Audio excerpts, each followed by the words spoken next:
Son meilleur ami était comme un frère, jusqu'à ce qu'un sombre secret transforme leur lien en cauchemar. Quand la cupidité et la jalousie s'en mêlent, jusqu'où peut-on aller pour voler le rêve d'un autre, plonger dans une histoire africaine de trahison et de malédiction qui vous glacera le sang? Restez jusqu'à la fin pour une révélation qui vous hantera. Dans une petite ville africaine, où les rues poussiéreuses s'animaient sous un soleil brûlant, Innocent et Siphas étaient plus que des amis. Ils étaient des frères de cœur. Depuis leur enfance, ils partageaient tout, des jeux sous les manguiers aux rêves d'une vie meilleure. Assis à l'ombre, ils parlaient souvent d'avenir, imaginant des maisons spacieuses, des familles heureuses, et une prospérité qu'ils toucheraient un jour du bout des doigts. Innocent, avec ses yeux pétillants et son rire franc, était le rêveur. Siphas, plus discret, hochait la tête, son regard fixé sur l'horizon, comme s'il voyait déjà leurs ambitions se réaliser. Mais la vie les sépara. Innocent partit à l'étranger pour travailler, laissant derrière lui sa ville, ses souvenirs, et son ami fidèle. Pourtant, même à des milliers de kilomètres, il n'oublia jamais Siphas. Chaque lettre, chaque appel, était un fil qui maintenait leur lien vivant. Des années passèrent.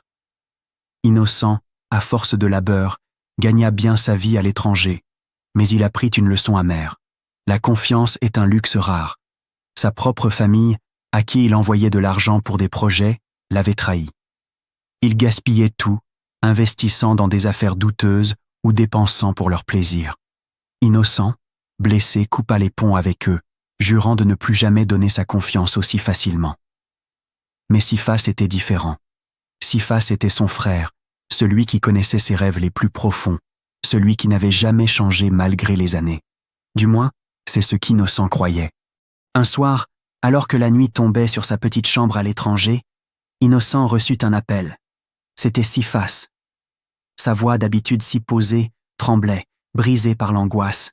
« Innocent, mon frère, la vie m'étouffe, » murmura-t-il, chaque mot chargé de désespoir. « Je n'arrive plus à payer mon loyer.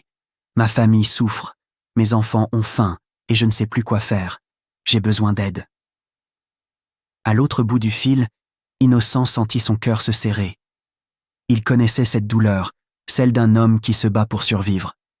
Il imagina Siphas, assis dans une maison modeste, les murs fissurés, ses enfants endormis sur un lit usé, le regard vide de sa femme Cécile fixé sur lui. Innocent soupira, frottant son front. Il avait été trahi tant de fois, mais Siphas était son roc, son ancre. Il ne pouvait pas l'abandonner. « Siphas, j'ai un plan, » répondit Innocent, sa voix soudain plus chaude, comme un rayon de soleil perçant un ciel orageux. « J'ai un terrain en région. Je veux y construire une villa, une grande maison de 5 chambres, un rêve que je caresse depuis des années. J'ai besoin de quelqu'un de confiance pour superviser le projet. Puisque tu traverses une période difficile, je vais t'aider. Je vais t'envoyer de l'argent pour acheter ton propre taxi, pour que tu puisses travailler indépendamment.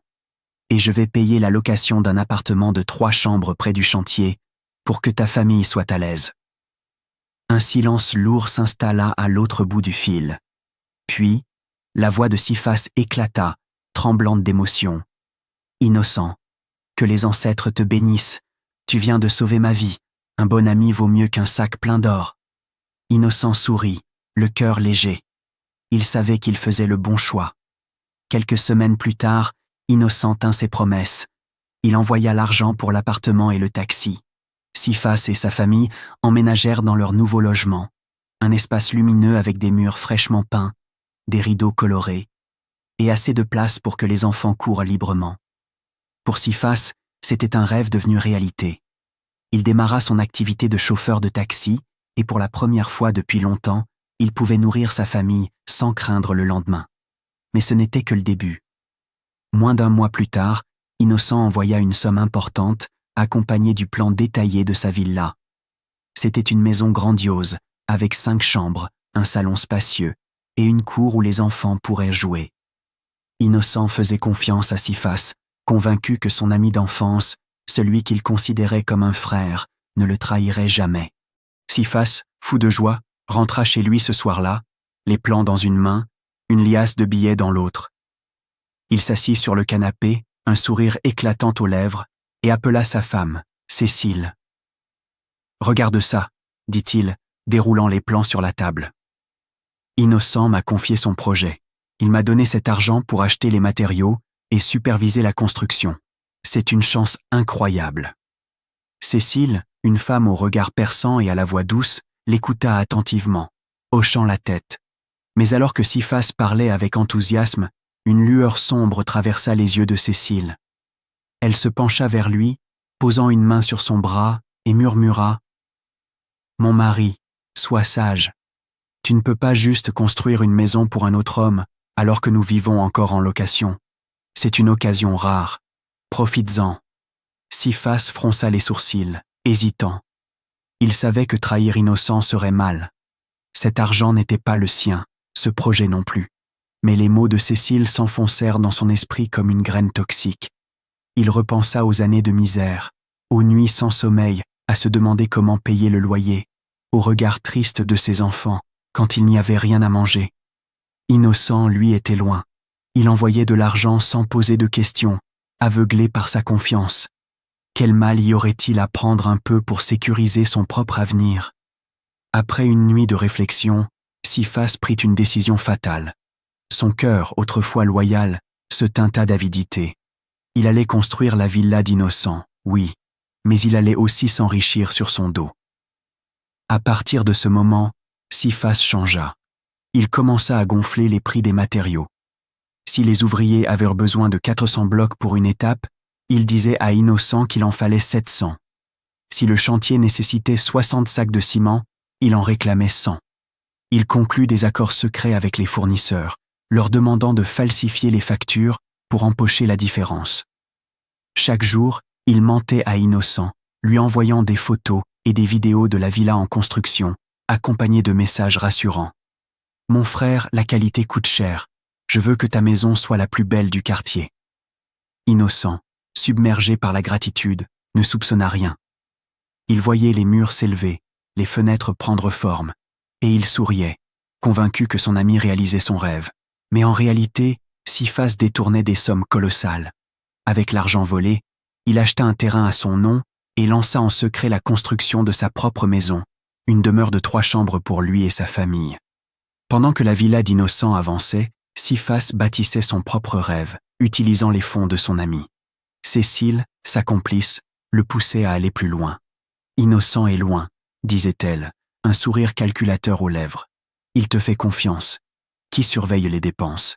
Si tu ne sécurises pas notre avenir maintenant, tu n'auras peut-être plus jamais cette chance. » Siphas savait qu'elle avait raison. Il s'assurait que la villa d'Innocent soit grandiose, mais chaque brique, chaque sac de ciment était une opportunité de détourner plus d'argent. Peu à peu, Siphas et Cécile amassèrent une fortune. Avec les surplus, ils terminèrent leur propre maison, un bâtiment modeste mais confortable, peint en blanc, avec une cour où leurs enfants pouvaient jouer. Ils achetèrent 2 taxis supplémentaires, ajoutant à celui qu'Innocent leur avait offert.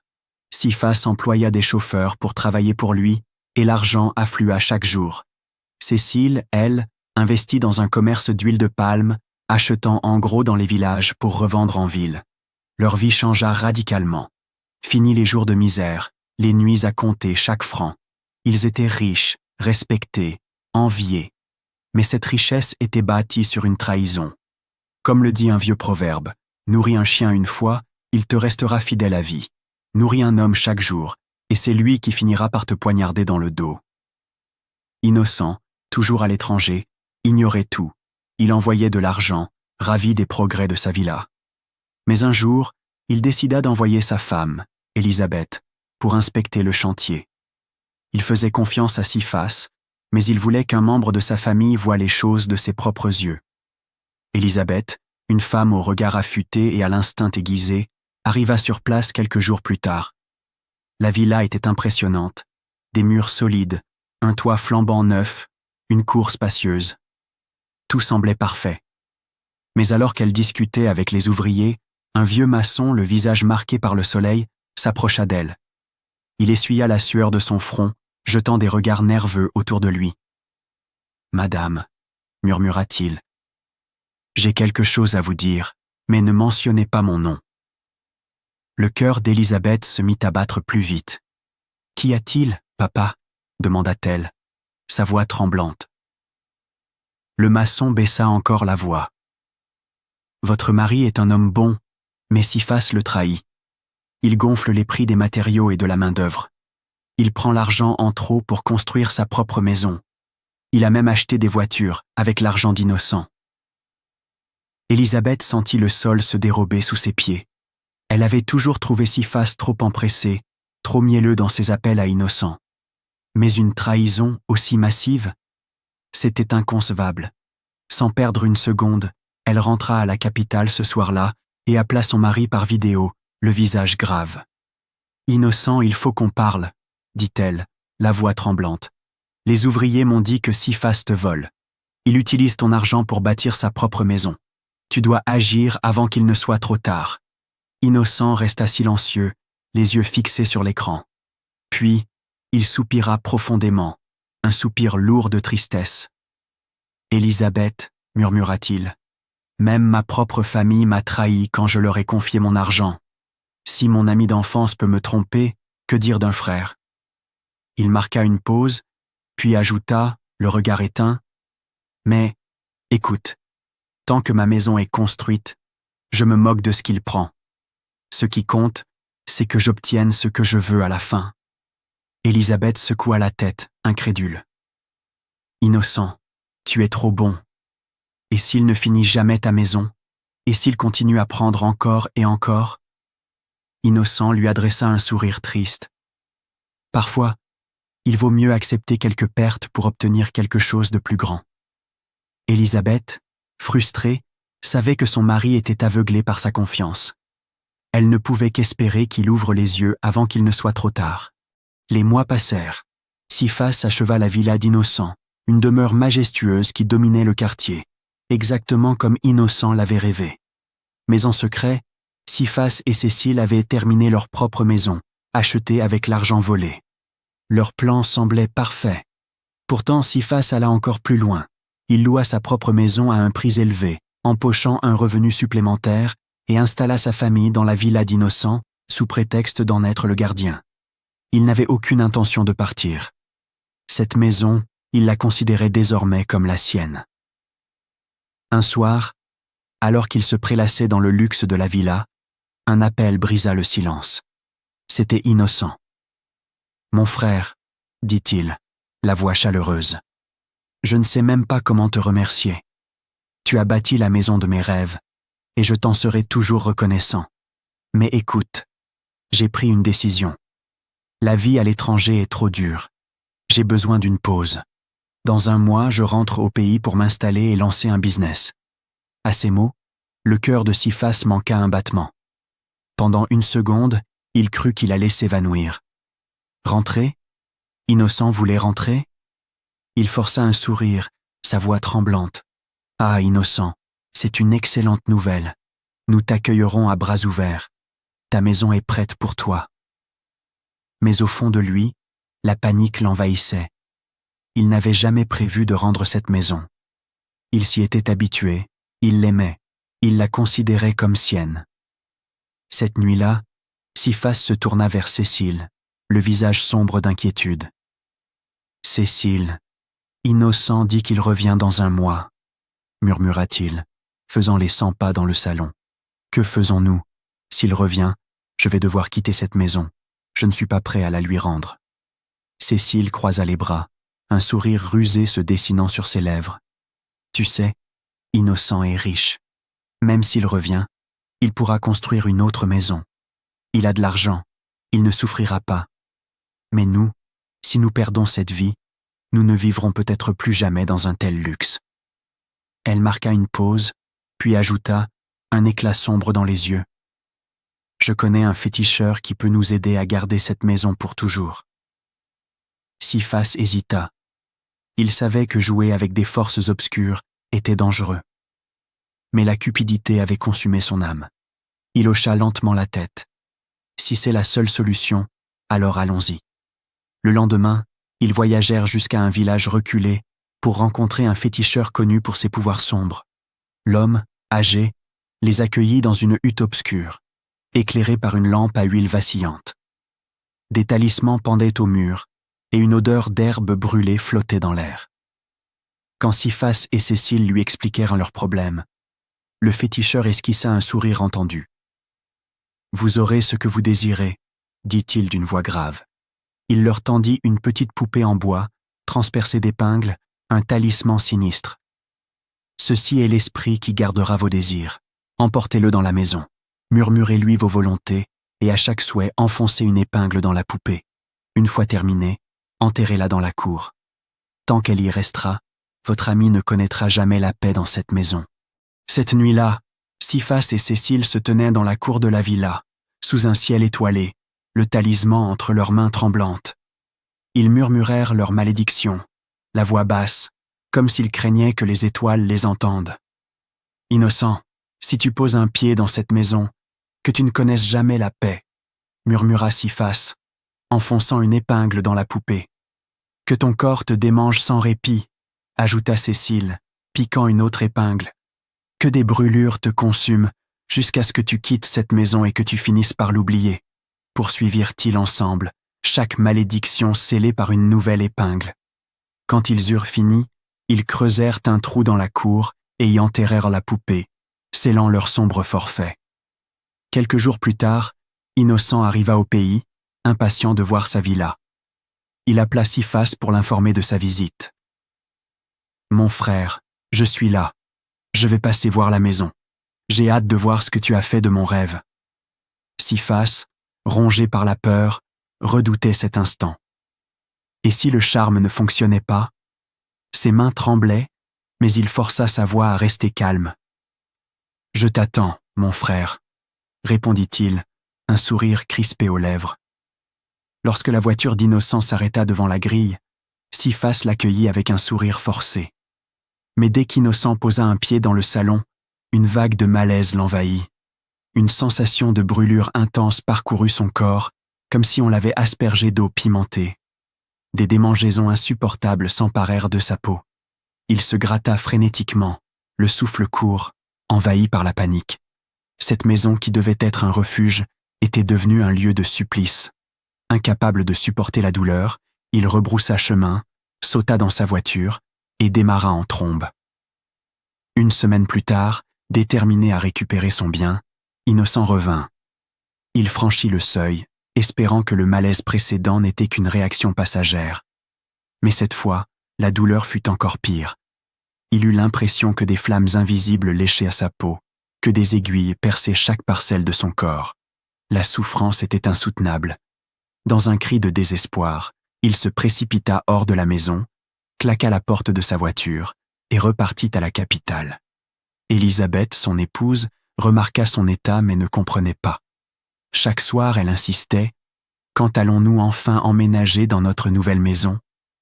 Innocent, le regard fuyant, murmurait « Au moment venu ». Mais Élisabeth n'était pas dupe. « Comment pouvons-nous continuer à vivre en location ?» demandait-elle frustrée. Un jour, agacé, Innocent explosa. « J'ai dit de ne plus me parler de cette maison. » Son ton tranchant laissa Élisabeth confuse. Pourquoi un homme qui avait tant investi dans une maison refusait-il d'y vivre? Innocent ne pouvait pas expliquer la vérité. Comment dire à sa femme que sa propre maison le rejetait, que des forces invisibles le torturaient dès qu'il y entrait? Il préféra le silence, la honte pesant sur lui comme une ombre. Pendant ce temps, Siphas observait dans l'ombre. Il avait vu Innocent fuir à 2 reprises.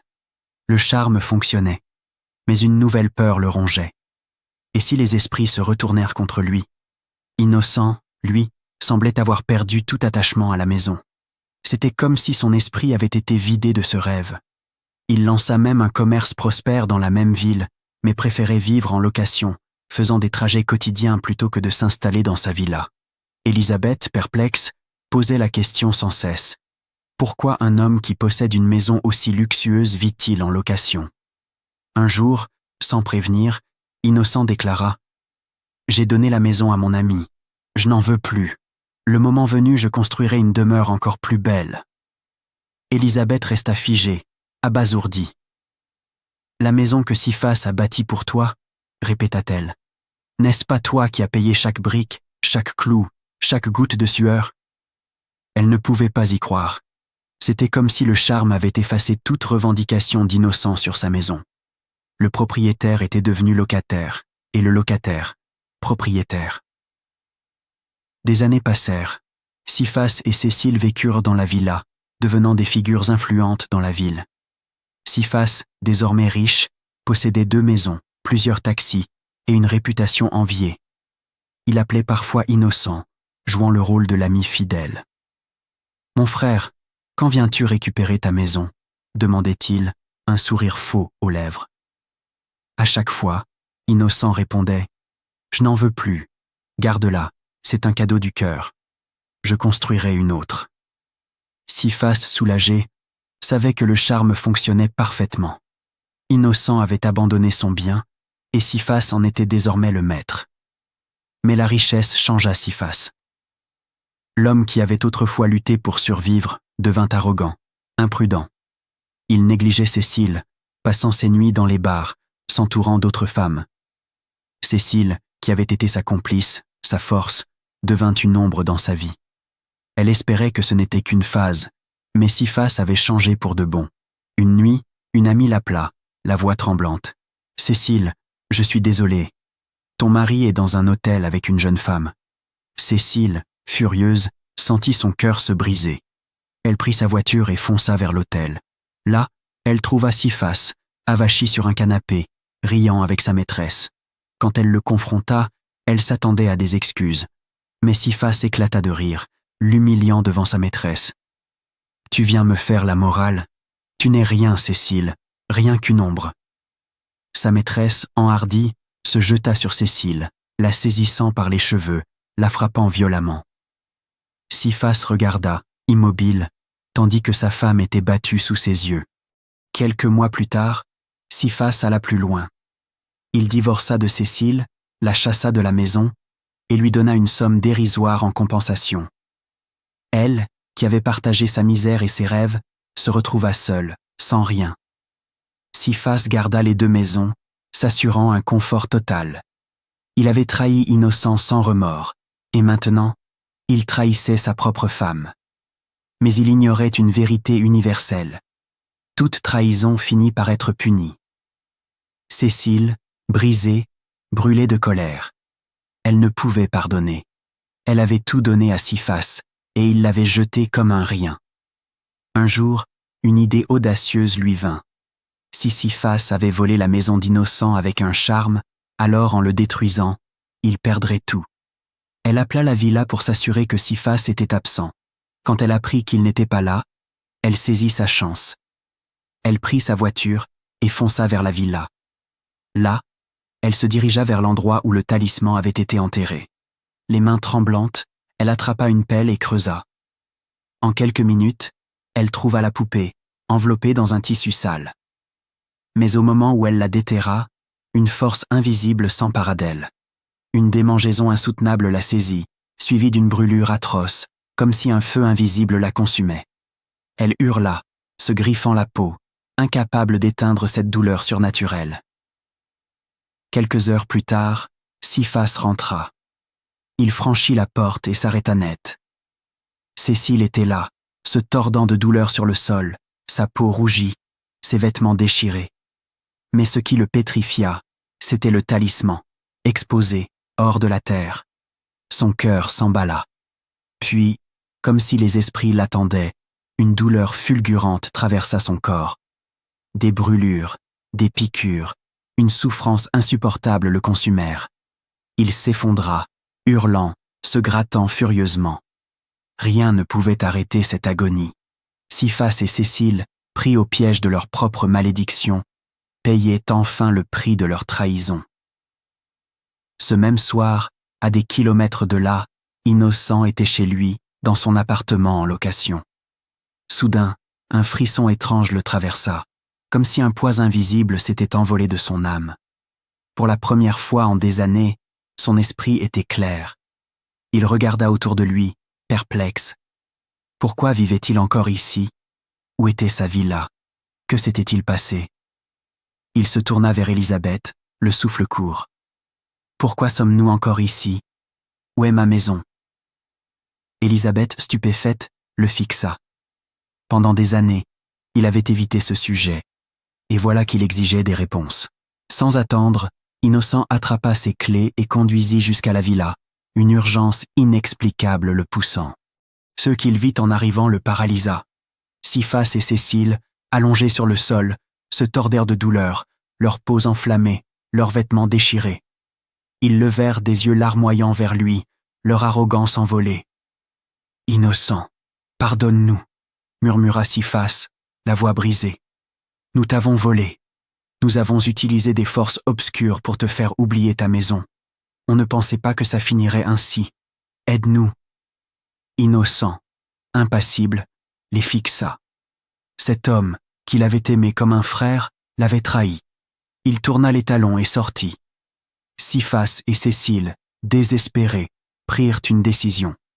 Ils devaient voir le féticheur pour annuler le charme.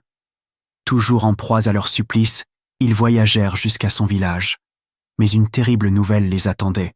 Le féticheur était mort quelques semaines plus tôt. Ils supplièrent son successeur, un jeune homme au regard grave. « Aidez-nous » crièrent-ils. Mais il secoua la tête. « Ce qui a été fait est au-delà de mon pouvoir. » Un vide s'installa en eux. Il n'y avait plus d'espoir. Les forces qu'ils avaient invoquées s'étaient retournées contre eux et personne ne pouvait les sauver. Innocent, lui, se tenait devant sa villa, un sentiment de paix l'envahissant. Le sort était brisé. Sa maison lui appartenait à nouveau. Sans hésiter, il expulsa Siphas et Cécile, qui partirent, toujours rongés par leur malédiction. Ils vendirent tout, leur maison, leurs voitures, leurs entreprises, dans une quête désespérée de guérison. Ils frappèrent à toutes les portes, d'un féticheur à un autre, mendiant un miracle. Mais rien ne changea. Des années plus tard, une rumeur se répandit. Siphas et Cécile, toujours tourmentés par la même douleur, avaient péri dans leur village, consumés par le mal qu'ils avaient semé. Innocent, lui, s'installa enfin dans sa villa. Plus jamais il ne laisserait quelqu'un lui prendre ce qui lui appartenait. Cette histoire, sombre comme une nuit sans lune, montre que la cupidité et la jalousie peuvent détruire des vies. La vérité finit toujours par éclater, mais parfois au prix de tout. Quelle tragédie glaçante! La cupidité de Siphas et Cécile a semé la douleur et brisé des vies, mais leur propre malédiction les a rattrapés. Si cette histoire vous a bouleversé ou tenu en haleine, abonnez-vous à Héros Inattendus pour découvrir d'autres récits africains pleins de suspense et de leçons de vie. Laissez un like, partagez avec vos amis et dites-nous en commentaire ce que vous ressentez. Une histoire à partager? Envoyez-la à l'adresse dans la bio. À très bientôt pour un nouveau drame qui vous marquera.